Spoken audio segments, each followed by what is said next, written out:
just want to share some thoughts and insights on, getting your game to market, like a boss. Yeah, do a really great job of getting your game to market. I know most of you probably already know how to make a game, but it's surprising how many people don't devote enough time to properly setting it up for success. But before we jump into all the slides and everything, I would like you all just to take a moment to look around the room, introduce yourselves to one another, say hello to the person next to you, just take a moment, and there is a point to this. So, all right, hi everybody, yay. All right, awesome. I even see a business card exchange, fantastic, that's excellent. So congratulations, you've actually taken the first step on the path to getting your game to market. And what do I mean by that? What you just did, it was a little bit of networking, it was a little bit of joining a community, it was a little bit of raising your visibility, and these are all real central tenets to setting yourself up for success. And it didn't cost you anything other than getting into the conference, but okay, let's roll with it. But it's a pretty easy thing to do, and it really is a great example that underpins a lot of what I'm going to talk about today. So before we actually dive into the different tracks and how you can get your game to market and everything, the first thing is to ask yourself, like, oh, there's all these decisions. I call this the publishing decision tree. And to keep things sort of on time and on track today, I'm going to focus on the self-publishing, the nice flashing, cog up there, gear. And I'll lightly touch on the other pieces towards the end. Also, if you want these slides, they are going to be made available via the conference site afterwards, and I will put them on my site, gamecraft.games, within the next couple of days, right? So all of this information will be shared with you. So self-publishing. This is really the path that provides the greatest reward, the greatest return, but it does come with the greatest risks. And a lot of people pursue this path. It's become so much easier these days with all the digital stores. But many people, many developers forget to actually treat it with the amount of attention and work that it really requires. So when you're thinking about publishing, or when I'm thinking about self-publishing, I like to break it down into 4 phases, or 4 sort of tranches. There's the legal phase, there's what I call the visibility phase, the community phase, and then the launch phase. Today, I'm just going to touch upon the main elements from each of these phases, but in the full presentation that is going to be shared online, each of these main headers has multiple supporting pages. There's resources with links, with advice and tips. I've worked my network to get a lot of knowledge put into the presentation for your benefit, and I would encourage you to take advantage of it. This is by no means meant to be an exhaustive approach or roadmap, but this really should, if you follow these things, set yourself up to have much more success when you do launch your game. All right, so also, if you're going to do this and do it properly, it's a full-time job. You've got to make sure that either yourself or somebody on your team can really dedicate the time and energy required to do this properly. And if you can't, then that gets back to the sort of the publishing tree. Do you get a publisher? Do you get a consultant or a contractor to help? Those are all things you can figure out along the way. So the first part, and I won't dive too far into it because I know it's a really exciting subject for everybody, but it's the legal aspect of getting your game to market. If you haven't already gotten yourself a game attorney, please, when you leave here, and I'm not an attorney, I don't work for a law firm or anything, but do yourself a favor, get a game attorney, talk with somebody who knows the business. You don't need to put them on retainer. Any good attorney, and I do have some references or some links in the resource slide, any good game attorney is going to give you an initial consult for free. You can outline what it is that you're doing, get some input, some advice, and they'll help guide you. And even if you don't talk with them after that, you'll at least have a connection so that if you do get down the road and you need somebody to help you with creating a business entity or your trademark or licenses and agreements, you'll have somebody that you've already spoken with that you can pick up and call. You don't want to be scrambling at the last minute to find a good attorney to help you when you need them. The first part of the visibility phase is brand development. A lot of people put so much time into making a great game and all the content and the characters and the world and the setting, but they don't do any real work on the brand itself.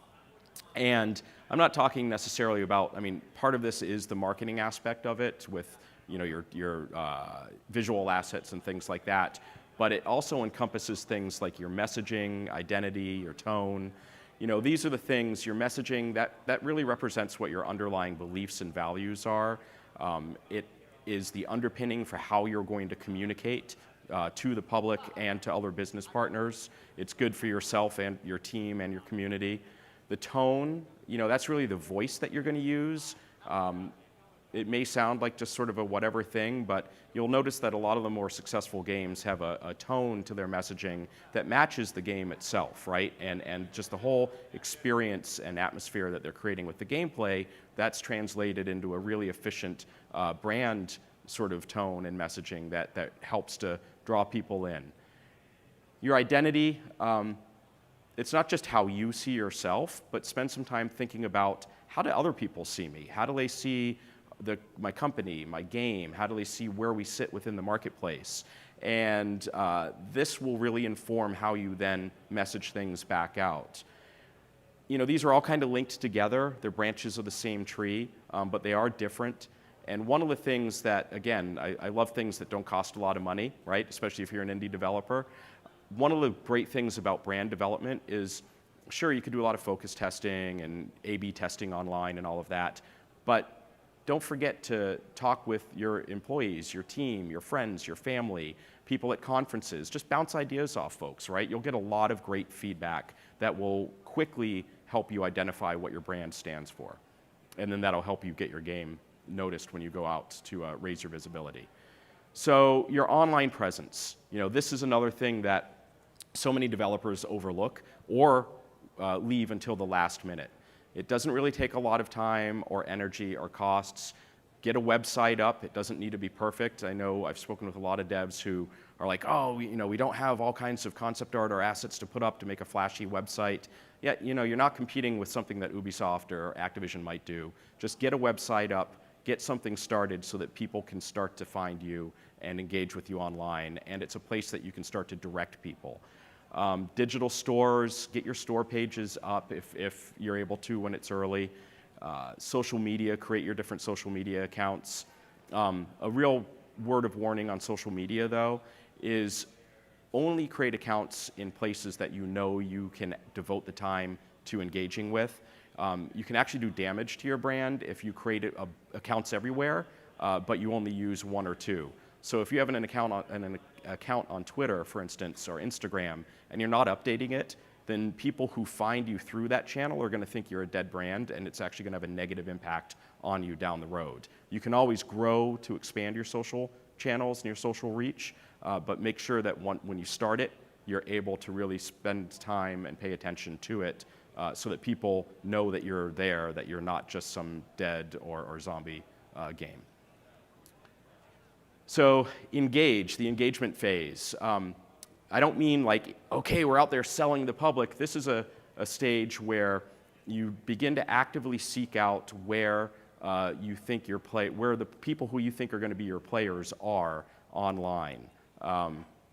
Find out, you know, people who have interests not just in the genre of game that you're making, but maybe the tone of it, the setting, the narrative elements, maybe even the technology you use. Start to find out where players are, where people are who can eventually become part of your community, and get onto those sites. Sign up, start, you know, join, right? That would be the join part.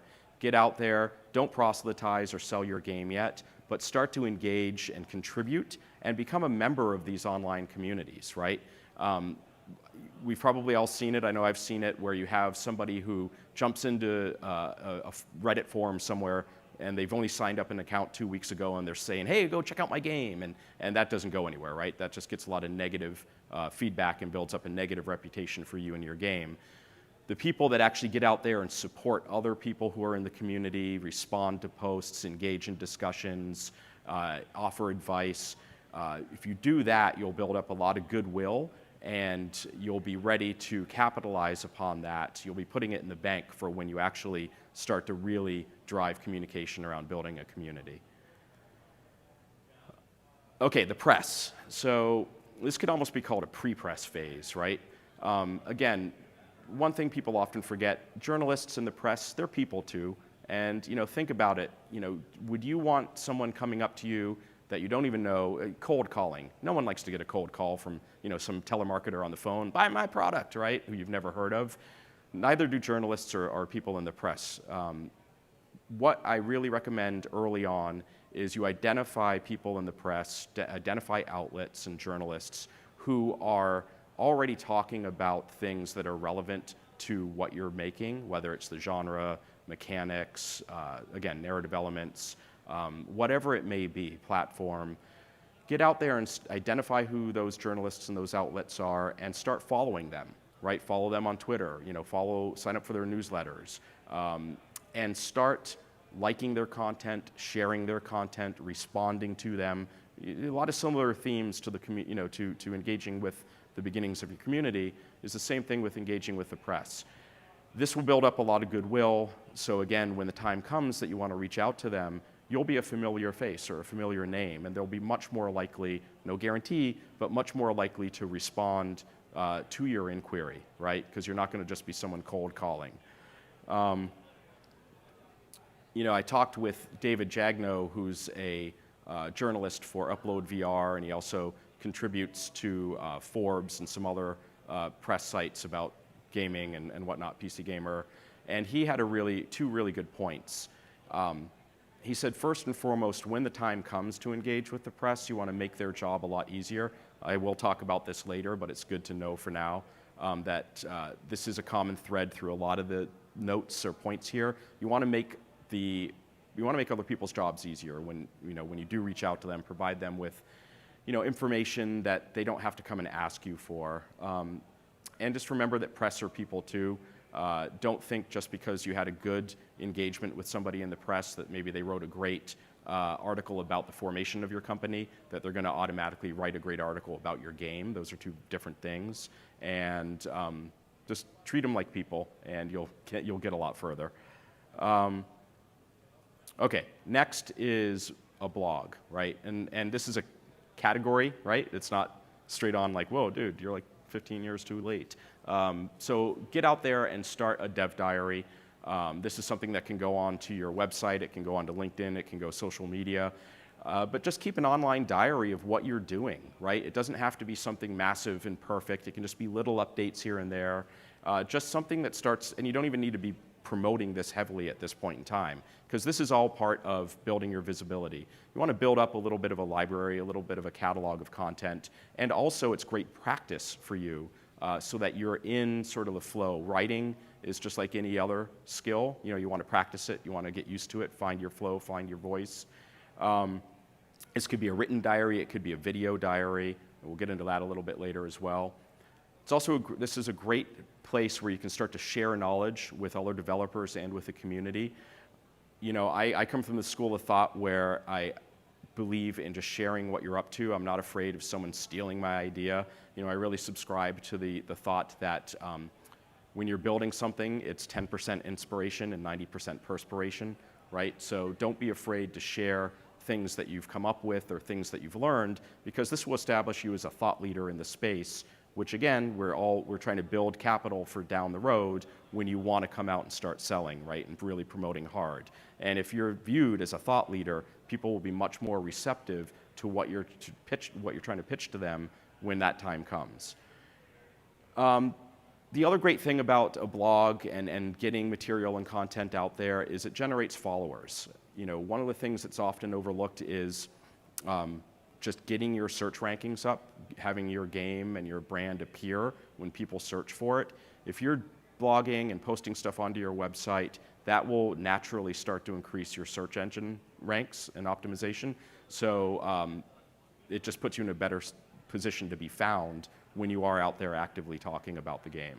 Also, it's a great way to draw people in, and you'll get a slow trickle of people that start to follow you and are interested in what you're doing, and this becomes your early community. All right, The next one, it's amazing how often this is overlooked, B2B, business to business. So many people think, oh man, the Intels of the world or the NVIDIAs of the world, they only deal with the real big dogs, right? They're only interested in Call of Duty and whatever other big games are coming from Electronic Arts or Ubisoft or whomever. Well, the reality is that a lot of these hardware and software businesses and manufacturers, they have very robust indie programs where they're supporting developers on the single and double A level. It may not be a ton of funding or cash support, but there's trade shows, there's social media, there's online publications, there's video Q&A sessions, there's educational sessions where you as a developer could go in and help to share knowledge through some educational forum that, for instance, Intel might have with their developer community.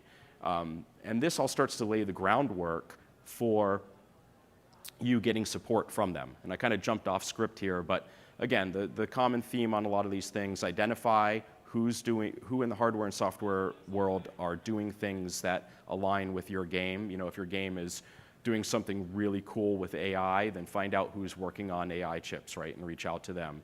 That's obviously a pretty obvious approach. But identify, start to build relationships, reach out to account managers, approach these folks at trade shows, follow them online and what they're doing. Okay, I'll have to speed this up. Anyway, you get the idea. So build B2B relationships.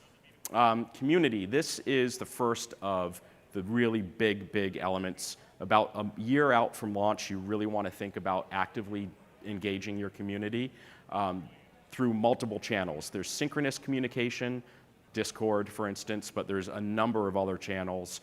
Asynchronous communication through channels like Reddit, Steam forums, and then also your developer stream. This is where you can really benefit by streaming your development sessions. As a developer, you're sitting on a ton of interesting content if you would only sort of pull back the curtain and let people in and see it. Dev streams are really underutilized, but they're very engaging and a great way to pull people in. When you're talking about really building out your community, you want a solid hub in a few places that you can draw people to. There's really no secret to this, and fortunately it doesn't cost a ton of money. It just takes time, effort, consistency, and energy. The more detailed slides that you can get after the show go into great depth on how to go about this. Then there's the playtest stage. So you want to start playtesting your game with a closed alpha as early as you can, but I would recommend 10 to 12 months out. Start your closed alpha testing, gently announce it, start inviting people to come in and play. Have very clear goals and objectives. You want to be really transparent, have a lot of communication with your community. This will be a small community right now. There will be a fair amount of churn, so you're going to want to bring people in through multiple closed sort of test phases. But it's a really good chance to start getting feedback on the key, not just your development needs, but your messaging and go-to-market strategies. Also update your community, right? After you're done with your closed, you should be updating all along, but after your closed alpha period, take a moment, sort of encapsulate all the learnings, all the benefits, the great things you got from the community, and share that. Share that with those press people that you've been developing relationships with your hardware and software business partners, right? Let everybody know how that went, assuming it all went well. If it didn't, let people know what you're going to do to address it and when you'll be coming back. And then publicly set up your open betas. Those are 3 to 6 months out. Really get a lot of people, as many people as you can handle and respond to and work with into your game. And again, communicate, have clear goals, roadmaps, all that sort of stuff. Okay, after you've done your community building, your play tests, you're about 3 months out from launching your game, you go into the pre-launch phase. And this is where you really want to dive into an enhanced presence, get your best materials out there, your trailers, your screenshots, your assets, start working on your digital press kits or electronic press kits, create a fan kit, a digital fan kit that you can share with your super fans, the people that were most engaged during your play tests. Go to commercialization, take a final, you should already have an idea of when you're launching and what your price points are, but this is your last chance to really do some business intelligence, see what's happening in the marketplace, finalize your pricing plan, finalize your launch date, make sure you're not launching the same day as like a new Star Wars game or something like that, right? And communicate all of that out to your community and your business partners. And then announce, get your press releases ready, maybe 2 to 4 weeks before you launch, really get loud about it, contact all the digital stores, everybody in your network, and let everybody know that you're coming. And then when you launch the game, that's not it. You know, hooray, I launched my game. Well, you're not done. The work has only just begun. You need to be active. You need to be engaged with your community more than ever. Be highly responsive. Make sure your messaging is on point. Make sure that you are listening and letting your players know that you hear them if they have problems. Get into a cadence of hot fixes. You don't need to fix everything right away, but do let people know that you've heard them and you're working on things. Solicit feedback. Get a roadmap out there that people know that you're going to follow of like what kind of content is coming next or what you're doing. Run events, contests, all of that. And give your players a reason to incentivize your players. Give them a reason to share the game and become social ambassadors for you and spread the word. Okay, that was a lot. There's a couple of other things. There's publisher stuff. There's consultant and partnership stuff. Agencies like DDM can be very helpful, the J. Powell Group. There's a lot of people out there that can help you if you don't want to go straight to a publisher. But I do want to, I'm starting to run out of time, so I kind of want to pause and see if there's any questions. You've been sharing a lot of tips, but if there's like just a few takeaways that everyone should leave here today, what would those be? Yeah, you know, I think if you're really to distill it down, start early. Do not leave this to the last minute.